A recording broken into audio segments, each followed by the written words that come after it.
All right, so now I'm gonna replace the filters on this, and you're gonna see how much dust this thing collected just throughout the span of 6 months. Okay, so to replace the filters, all you do is just pull it right here between the edges and just pull it against you.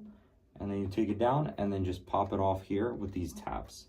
Just take it right off. So as you can see, the filter definitely did its job during this time. And then these two clips, when you press them down, that's how you can remove the carbon filter. This is the pre-filter. And then there you go, you can see that. And then to remove this filter, you just pull it by these two tabs. And now you can see that filter. So now to replace the filter, I'm gonna take this new filter right here. This front tabs, I'm gonna set it to the front and just slide it in like that. This is the HEPA filter. And then for the carbon filter, I'm gonna replace that by taking this old one right out of here.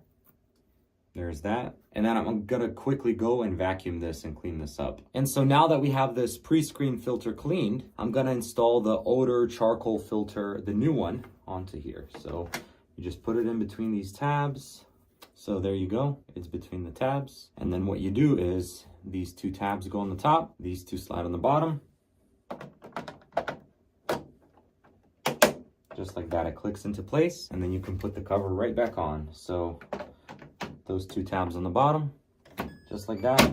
And there you go, the filters have been replaced. So now if you want to reset the filter light, you just press and hold this button right here, and it's going to turn those two lights off. Now it's ready to go for another 6 months.